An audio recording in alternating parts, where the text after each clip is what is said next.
আসসালামু আলাইকুম, welcome back to my channel. কেমন আছেন আপনারা সবাই? আশা করি আল্লাহর অশেষ রহমতে আপনারা সবাই ভালো আছেন। আলহামদুলিল্লাহ, আমরাও ভালো আছি।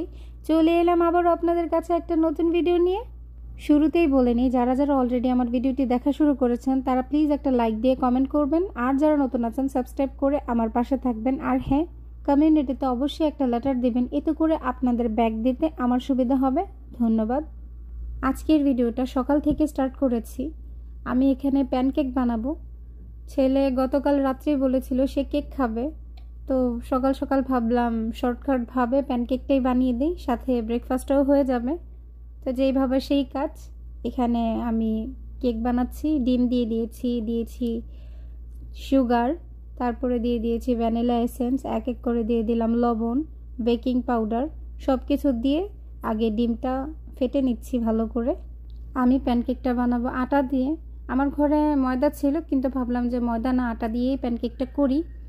আমার কাছে কেন যেন মনে হয় প্যানকেকটা ময়দা দিয়ে না করে আটা দিয়ে করলে ভালো হয়। এতে করে যে ডোয়ের মিশ্রণটা এটা খুব সুন্দর হয়, আমার কাছে ভালো লাগে। তো যার কারণে বেশিরভাগই আমি বাসায় প্যানকেক তৈরি করলে আটা দিয়েই করি। আমাদের মায়েদের কিন্তু প্রতিদিনই মাথায় একটা টেনশন থাকে, সকালে কি দিয়ে ব্রেকফাস্টটা বাচ্চাদেরকে দেব, কি বানিয়ে খাওয়াবো, কিভাবে সকালটা স্টার্ট করব, দুপুরে কি খাওয়াবো, রাতে কি খাওয়াবো। আসলে এটা আমাদের মায়েদের একটা রুটিন। বাচ্চারা খেতে চায় না, যেসব মায়েদের বাচ্চারা খাবার খেতে চায় না, ঠিক সেম টেনশনটা তাদেরও থাকে। আপনাদের সাথে কথা বলতে বলতে আমার প্যানকেকের ডোটা বানানো হয়ে গিয়েছে। এই যে দেখুন কত সুন্দর হয়েছে, একদম পারফেক্ট হয়েছে। এ পর্যায়ে আমি এটা সরিয়ে নেব। কেকের মিশ্রণটা কমপ্লিট করার পর এটার মধ্যে কিন্তু অনেক ধরনের বাবলস টাইপ থাকে। সেই বাবলসগুলো সরানোর জন্য এভাবে একটু ঝাঁকিয়ে নেবেন, এতে করে বাবলসের যেই ফোলা ফোলা ভাবটা সেটা আর থাকবে না। এখন চলে যাব চুলার কাছে। চুলাতে প্যান বসিয়ে দিলাম। এখন আমি আমার মতো করে আমার শেপ অনুযায়ী প্যানকেকটা বানিয়ে নেব। এখানে আমি প্যানকেকের শেপটা একটু বড় বড় করে নেব। আমার কাছে একটু বড় বড় শেপ করে প্যানকেকটা বানাতে ভালো লাগে। অনেকে ছোট করে দেয়, আমার কাছে বড় বড় করে ভালো লাগে, তাই দেওয়া আর কি। এখন একটু ঢেকে দেব। চুলার আঁচটা যেন মিডিয়াম লোতে থাকে।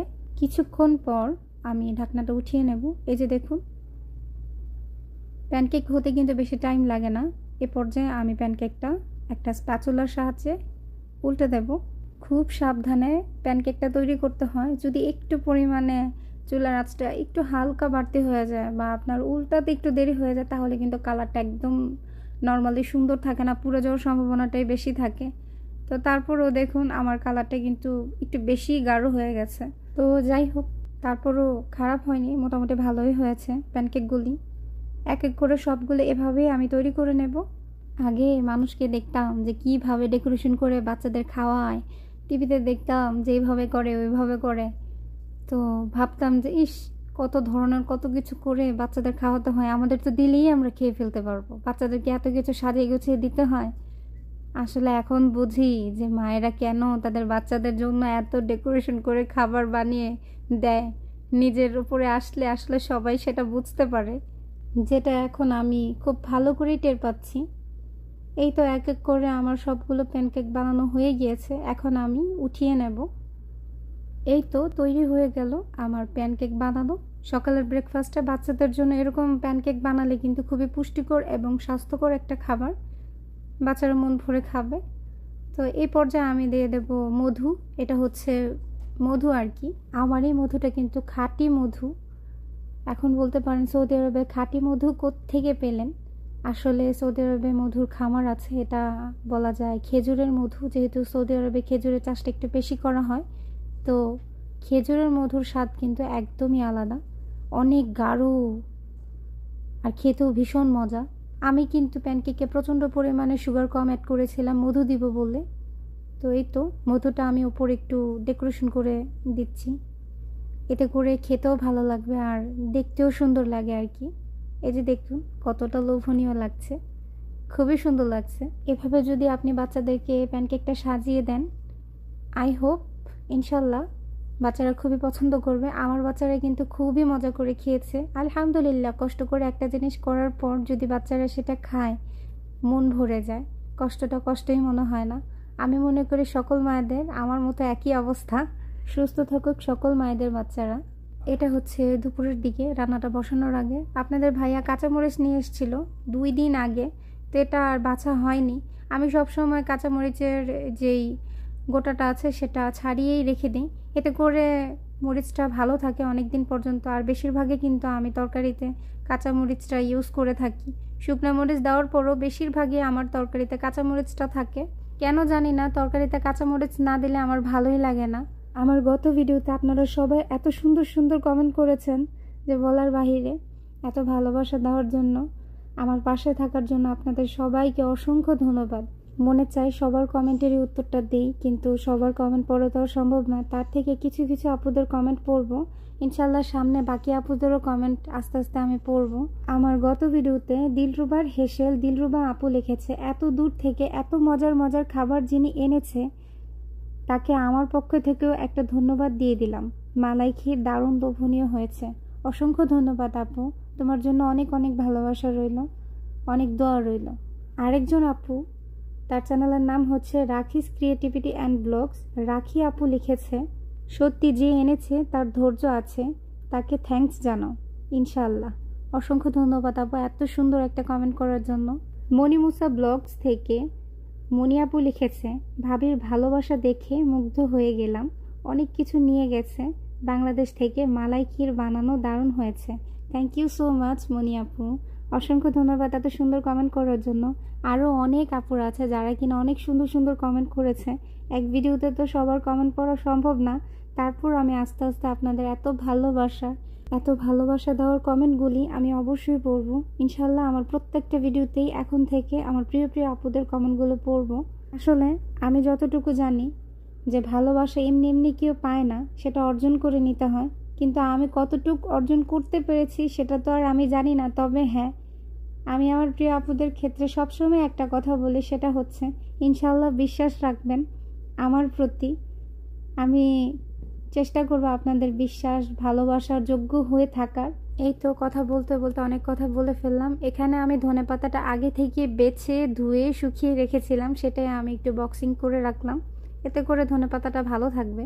এভাবেই সবসময় বক্সিং করে রাখি, তাই ভাবলাম আজকে আপনাদের সাথেও শেয়ার করি। এই তো দুপুরে রান্নাটা বসিয়ে দিলাম। দুপুরে তেমন কিছু রান্না করব না, যা আছে তাই। অনেক কিছুই গরম করে রেখেছি, এমনিতেও অনেক খাবার রয়ে গেছে। তো ভাবি বাংলাদেশ থেকে বট নিয়ে এসেছিলো, বলেছিল এটা যাতে একটু পেঁয়াজ রসুন দিয়ে একটু মশলাটা কষিয়ে যাতে রান্না করি, যেহেতু ফ্রিজে ছিল। তো তার জন্য এটা একটু ভাবলাম যে মশলাটা কষিয়ে এই বটটা রান্না করে নিই। তো এখানে আমি পেঁয়াজ আদা রসুন সব কিছুই দিয়ে দিয়েছি। সবসময় রেগুলার যেভাবে রান্না করি সেইভাবেই। অনেক আপুরা আছে, প্রিয় প্রিয় আপুরা আছে যারা কিনা রান্না করে দেখতে ভালো লাগে। আমার কথা বলবো না যে রান্না খারাপ ছিল, আলহামদুলিল্লাহ রান্না মোটামুটি ভালোই, খারাপ না। তারপরও ইউটিউবে আসার পর প্রিয় প্রিয় আপুদের হাতে রান্না দেখার পর যতটুকু কৌশলটা ছিল, এই ইউটিউবে আসার পর প্রিয় আপুদের রান্না দেখে ততটুকটাও শিখে গিয়েছি আলহামদুলিল্লাহ। এখন সবাই বলে আসলে ইউটিউবে আসার পর কাজেই দিয়েছে, রান্না এখন আগে থেকে আরও বেশি মজা হয়। থ্যাংক ইউ সেই আপুদেরকে যে আপুরা রেসিপির ভিডিও দেয়, তাদের ভিডিও দেখার কারণেই রান্নাটা আরও বেশি ভালো হয়। আমি অনেক দিন যাবতই দেখি অনেক প্রিয় প্রিয় আপুরা তাদের ভিডিওতে যে কোনো একটা গল্প শেয়ার করে, গল্প বলে। তো আমি কালকে সারাদিন ভেবেছি কি গল্প শেয়ার করব, ভিডিওতে তো কোনো কথাই থাকে না বলার মতো, কি বলবো। তো সারাদিন ভাবতে ভাবতে আর কালকে ভিডিওটা দেয়া হয়নি। তো রাত্রে হঠাৎ করে ভাবলাম যে মানুষের ঘটনা বলে তো কোনো লাভ নেই, নিজেরই তো কত গল্প আছে, আমার সংসারের ঘটে যাওয়া কত দুষ্টুমি খুনসুটি ভরা গল্প আছে, সেগুলিই শেয়ার করব। পরের বদনাম করে তো আর লাভ নেই। তো নিজেরটা দিয়েই শুরু করবো, আর যতটুকু আমার প্রিয় আপুরা আমাদের পছন্দ করে ততটুকুই তাদের কাছে শেয়ার করব, ওই আর কি। তো এখন থেকে ভেবেছি ছেলে মেয়েদের ঘটনা হোক, সেটাই শেয়ার করব যেটা আমি উপভোগ করি। আমার ঘরে যে দুটো ছানাপোনা আছে সেটা কিন্তু সবাই জানে। আমার প্রিয় আপুরা অলরেডি আমার 2 ছানাপোনাকে যথেষ্ট পরিমাণে ভালোবাসা দেয়।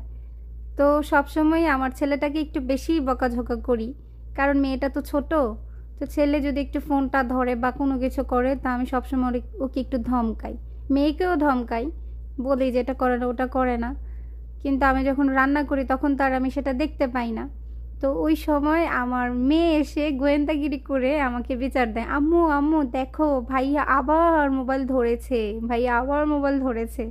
মানে ও যাই করুক, যেটাই করুক, তার জন্য আমার মেয়ে সিআইডি আছে, সে রেগুলার আমাকে বিচার দেয়, ভাইয়া এটা করেছে, ভাইয়া ওটা করেছে। তো এইগুলি করলে আমার ছেলে আবার মাঝে মাঝে আমার সাথে একটু রাগ দেখিয়ে বলে, আম্মু ফাতিহা 24 ঘন্টা আমার নামে তোমার কাছে কেন বিচার দেয় বলো তো, আমার কি এটা ভালো লাগে তুমি বলো, এটা কি ঠিক? তখন আমি বলি, তুমি ফাইজলামি করবা, তারপরে দুষ্টামি করবা, আর এটাও বিচার দিলেই দোষ? এমনিতেও আমার মেয়েটা একটু নকশামি একটু বেশি করে। কেমন করে?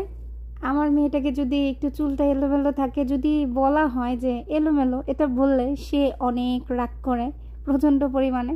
যদি বলে এলোমেলো, বলে এলোমেলো না, এটা বললে সে অনেক রাগ করে, সে ভাববে সে অনেক সুন্দর, মানে গোছানো টাইপ আর কি, এই বয়সেই বলেন এরকম মনে করে। তো ওই আর কি, মেয়ে আর ছেলে নিয়ে আলহামদুলিল্লাহ, হাজব্যান্ড নিয়ে খুনসুটিময় ভরা জীবনটা কাটছে কোনো রকম। আপনাদের দোয়াতে, আল্লাহর অশেষ অশেষ রহমতে, সবাই দোয়া করবেন আমার সংসারের জন্য, আমার 3 টুকরো সুখের জন্য। ওই আর কি। এই তো কথা বলতে বলতে রান্নাবান্নাও সব কিছু শেষ হয়ে গেছে, আর এটা হচ্ছে রাতের বেলা, সন্ধ্যাবেলায় বাচ্চারা ঘুমিয়ে গিয়েছে, ভালো লাগছিল না, প্রচণ্ড পরিমাণে এলোমেলো লাগছিল। দিনের শেষে কাজকর্ম শেষ হয়ে গেলে কিন্তু রাতের বেলা পাগল পাগল লাগে আর কি, এটা আমার লাগে। তো আমি জানি না আজকে আমি কি হাবি যাবে আপনাদের কাছে কি বলেছি, কথা তো আর খুঁজে পাই না। ভিডিওতে আসলে চিন্তা করি কি বলবো কি বলবো, তো এখন থেকে ভেবেছে যা মনে চায় তাই বলবো। নিজের গল্পই তো অভাব নেই, মানুষের গল্প নিয়ে পড়ে থাকলে হবে? এটা আমি আমার ছোটোবেলা থেকেই অভ্যাস। পরের জিনিসে নাকটা একটু কমই গলায়, এটা আমার ছোটোবেলার অভ্যাস আর কি। কে আমার আগে গেল, কে আমার পরে গেল, সেটা আমি কখনো দেখিনি, ইনশাল্লাহ দেখবও না। স্কুল লাইফে, কলেজ লাইফেও যখন লেখাপড়া করেছি তখনও এটা নিয়ে আমার কখনো ঈর্ষা ছিল না, অহংকার ছিল না। ভেবেছি আমার যতটুকু বিদ্যা আছে ততটুকু কাজে লাগিয়েই আমি সামনে যাব। ঠিক তেমনই ইউটিউব প্ল্যাটফর্মে আমি সবার ভালোবাসা নেওয়ার জন্য এসেছি। কারো আগে আগে যাব নাকি কারো পেছনে থাকবো সেটা আমি কখনো ধরিনি। আমি আমার মতো করেই কচ্ছপের মতো আস্তে আস্তে যাচ্ছি। ওই আর কি। এই তো সন্ধ্যাবেলা ভাবলাম একটু কফি খাই, আর সাথে এটা ছিল, তো এটাও আমি ভাবলাম যে একটু বিস্কিট দিয়ে ভিজিয়ে ভিজিয়ে খাই। তো এই হচ্ছে আমার আজকের ভিডিও। সবার কাছে কেমন লাগলো অবশ্যই কমেন্টে জানাবেন। হাবি জাবি টাইপের একটা ভিডিও বানালাম। আর হ্যাঁ, আরেকটা কথা, না থাক সেটা পরের ভিডিওতেই জিজ্ঞেস করব। তো এই ছিল আমার আজকের ভিডিও। সবাই ভালো থাকবেন, সুস্থ থাকবেন। আল্লাহ হাফেজ অ্যান্ড আসসালামু আলাইকুম।